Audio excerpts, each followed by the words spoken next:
Gente, qualquer tipo de alteração na retina pode indicar um risco de perda parcial ou total da visão, dependendo da região afetada. Isso porque a retina é a parte do olho onde estão as células que têm como função transmitir para o cérebro os estímulos luminosos para serem transformados em estímulos visuais. E quem vai falar conosco agora sobre a saúde dos olhos e os cuidados com a retina é o meu convidado, o oftalmologista Daniel Kamlott. Daniel, seja muito bem-vindo ao nosso programa.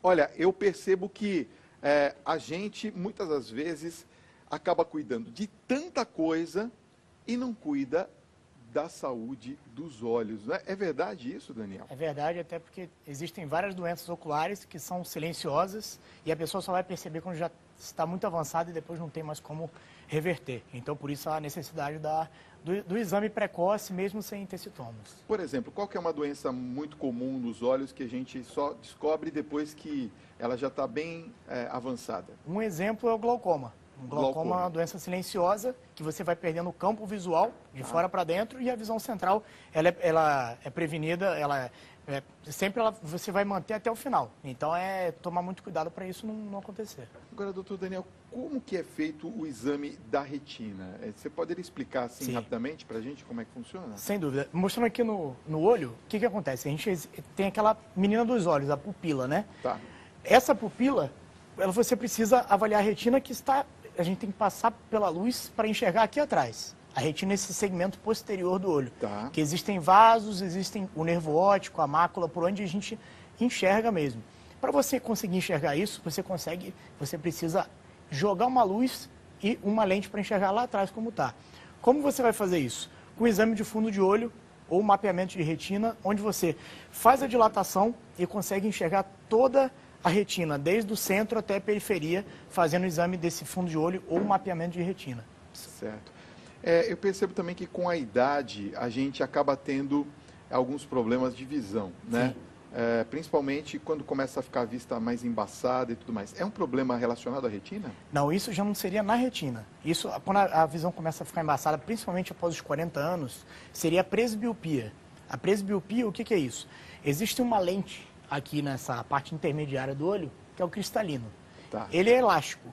Então, quando você precisa enxergar de perto, ele contrai. Quando você precisa enxergar de longe, ele relaxa. Com o tempo, a gente vai perdendo essa elasticidade, essa capacidade de você focar para perto. Tá. E isso começa aos 40 anos de idade, que seria a presbiopia, que a gente vai compensando, colocando uma lente positiva para que aquele foco continue sempre naquela distância de perto de leitura. E, bom, tem regresso isso, sem a necessidade da utilização de lentes ou não? Não Só tem com como a reverter correção. ainda. Existem, vamos dizer, você faz uma cirurgia de catarata, você tem como implantar nesse local uma lente multifocal, que consegue corrigir o grau de longe e de perto. Assim corrigiria a presbiopia. Tá. Já aquela cirurgia refrativa que a gente faz na córnea, ainda não consegue reverter a presbiopia, só as lentes dos óculos mesmo. Olha a preocupação de quem já passou dos 40 aqui, né? Que a gente já começa a colocar as coisas um pouquinho mais longe. Cada vez mais longe, né? O computador e o celular interferem nesse desgaste? Na presbiopia. Na verdade, o computador e o celular, eles emitem muita luz azul. Então, a longo prazo, essa luz azul pode gerar um aumento, uma evolução maior da catarata, a degeneração macular, que é um problema na retina também, mas não nessa presbiopia. Na verdade, o computador pode gerar muito olho seco. Isso pode ser muito comum de quem usa muito computador. Olho seco? Sim, perfeito. Porque você acaba piscando menos o olho quando você está mais entretido naquela função de computador, celular, e aí a lágrima evapora, porque você precisa piscar para lubrificar o olho. Então, por isso, ele pode causar um olho mais ressecado. Agora, qual que é a importância de se fazer esse exame que a gente está conversando aqui do fundo do olho, hein, doutor? Por que a importância de fazer o fundo de olho? Primeiro, pacientes que têm problemas sistêmicos, como pressão alta arterial, diabetes, até quem usa alguns medicamentos de forma crônica, quem tem artrite reumatoide, usa corticoide, usa... vários medicamentos podem causar problema na retina. E como eu falei, alguns problemas são silenciosos. Então, a retinopatia diabética, numa fase inicial, a pessoa não sente nada. E você já pode ter algumas alterações que você consegue prevenir fazendo um tratamento precoce. Até mesmo problema de uma ruptura, um buraquinho na retina, na periferia, a pessoa não sente nada. Você só consegue detectar fazendo o exame de fundo de olho. Então, a necessidade de dilatar, até mesmo sem ter sintomas, é você prevenir, para que você consiga tratar antes que cause uma complicação maior. Quero falar sobre um assunto aqui muito interessante, a respeito de flashes que se... Sim. Os flashes de câmeras, de luz, sim, né? Perfeito. De luz, principalmente, que acabam agredindo bastante a nossa retina, né? Tá. Agridem mesmo, não agridem? Um flash de luz, na verdade, ela vai acontecer de agredir se for um flash, vamos dizer, uma exposição muito forte, vamos dizer, aquelas canetas a laser, sabe? Sim. Que você usa como pointer. Isso, se você for usado com uma caneta que não tem um controle vendido no camelô, que o poder da caneta você pode lesionar a retina, você usando por uma exposição prolongada e também com um poder muito forte que não seja controlado, vamos dizer, vendido em qualquer lugar, isso pode causar uma lesão na retina. Mesmo você só olhando a projeção diretamente do laser? Sim. Isso depende muito do tempo e da potência desse laser. Por isso, a necessidade de saber onde você está comprando. E cuidado também com a exposição, tempo de exposição. Mas nós vamos continuar esse assunto. Me espera aqui que eu vou dar um recadinho. Doutor, olha só. Uma pessoa está escrevendo aqui para a gente uma pergunta que é a respeito desses flashes. O Carlos Barbosa, lá do Rio Grande do Sul. Aliás, um beijo carinhoso a vocês do Rio Grande do Sul. Nossa audiência é impressionante da Rede Vida e do nosso programa.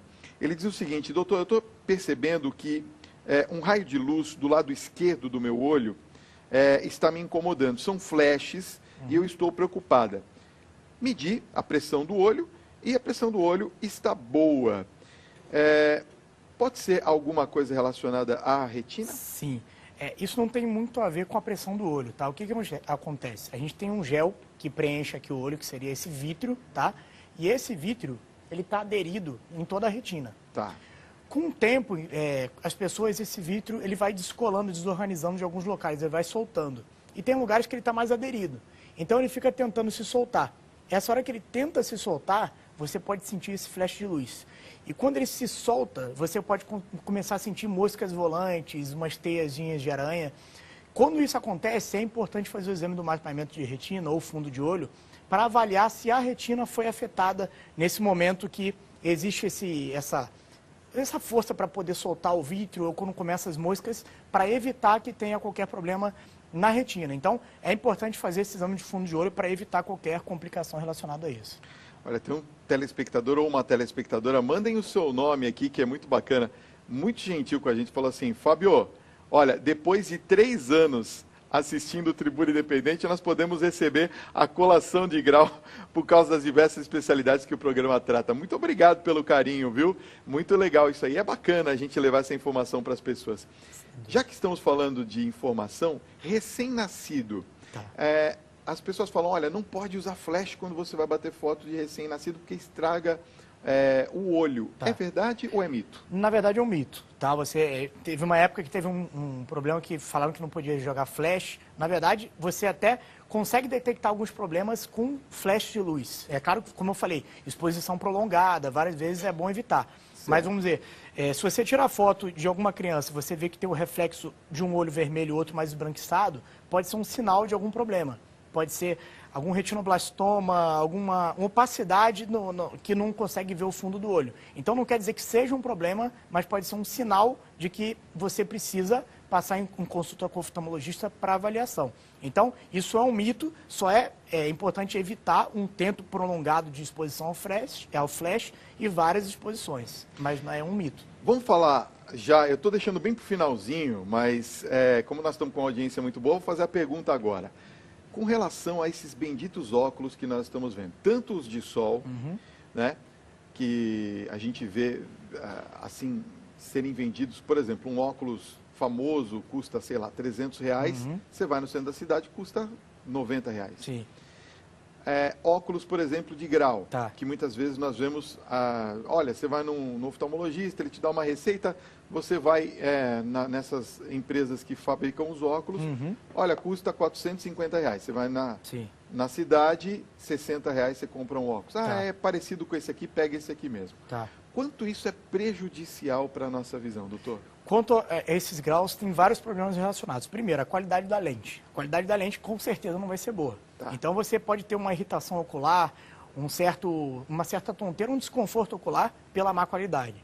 Segundo, sempre esse óculos vendido na barraquinha vai ter o mesmo grau nos dois olhos. Quase nunca o grau é igual nos dois olhos, sempre tem uma pequena diferença entre eles. Tá. Não corrige o astigmatismo, se a pessoa tiver astigmatismo não vai corrigir. Além disso, se você usar um óculos mais forte do que o normal, pode causar dor de cabeça, porque você precisa acomodar a visão para enxergar com ele. Certo. E além disso, se você usa um óculos mais forte, você está acostumado a enxergar nessa distância, vamos dizer. Se o óculos correto seu é mais fraco, para você voltar a enxergar com o óculos correto seu, é mais complicado quando você usa esses óculos de barraquinha. E várias vezes ele é vendido como grau de 3, ou então grau de 2, e o grau é completamente diferente quando você vai conferir. Então, eu contraindico completamente esses óculos feitos Não se deve comprar esse tipo de óculos. No caso dos óculos de sol, qual que é o perigo que nós podemos ter? Principalmente agora no verão, né? Que sim, as pessoas é vendido acabam... em praia, está na praia, é vendido. Vários desses óculos não têm o filtro VLVB, que é o mais importante. Então, eles só são escuros. Então, o que vai acontecer? Os óculos escuros eles vão fazer a pupila, como eu expliquei, dilatar. Aí entra mais luz do que o normal. A pupila é a parte menina dos olhos, que consegue relaxar contra o preto, né? Que fica dentro do colorido dos olhos. Ela, dilatando, entra mais luz do que deve, só que não filtra. Então, na verdade, é mais perigoso, porque você não usando óculos, pelo menos não está tão dilatado. Você precisa ter esse filtro. Se não tem, você pode gerar problemas como catarata, degeneração macular relacionada à idade, pterígio, que é aquela pelezinha que cresce na frente do olho. Então, todos esses problemas podem ser induzidos com um óculos de camelô que não tenha filtro VLVB. A Odila aqui de São Paulo está perguntando se utilizar esses óculos, tanto de grau quanto o de sol, se a pessoa pode ficar cega. Então, Odila, cega a gente pode dizer, mas vai desenvolver problemas oculares, é uma evolução maior, como essas doenças que eu falei, de degeneração macular, catarata, que podem causar uma cegueira se não tratada. Seria secundário, assim, sim, não seria uma coisa imediata, mas eu contraindico completamente. Ok. Boa noite, Fábio. Eu gostaria de saber do doutor, eu tenho uma tia com 86 anos e ela tem deslocamento da retina. Ela não enxerga mais e os médicos dizem que não tem o que fazer. Isso é verdade? É a Vilda aqui de São Paulo que está perguntando. Então, Vilda, descolamento de retina é um problema que você deve detectar o mais urgente possível. A cirurgia deve ser feita no mesmo dia, no dia seguinte, porque mesmo você colando a retina anatomicamente, você pode fazer o exame e falar a retina está completamente colada. Mas a fisiologia da retina, vamos dizer que é como se fosse um neurônio. Ela morre, a fisiologia da retina. Então, às vezes, colhe e não volta ao normal. Então, às vezes, a cirurgia foi feita perfeitamente, mas depende muito do tempo em que foi feita essa cirurgia. E é uma cirurgia delicada, complicada, e depende muito do tempo de cirurgia, do tipo de descolamento. É difícil dizer no caso específico dela, mas é um problema que deve ser resolvido logo, não deixar passar muito tempo. Olha só, o André do Rio de Janeiro está perguntando, ele diz que vê muitas moscas voando. Sim. Se é algum problema relacionado à retina. É aquilo que eu tinha falado, na hora que ele solta esse gel, se ele solta e leva um pedacinho da retina, pode criar uma ruptura, um buraquinho. Por esse buraquinho pode entrar líquido a longo prazo. E esse líquido que entra no buraquinho que pode causar descolamento. Então, não quer dizer que ele tenha um descolamento de retina, mas deve ser feito o fundo de olho para, se houver qualquer ruptura, qualquer buraquinho, é possível fazer um laser para impermeabilizar e evitar que gere um problema maior na retina. Olha só, boa noite, Fábio. Eu me chamo Marilza. Eu tive uma insuficiência renal e os rins estavam jogando tóxico no organismo, é isso?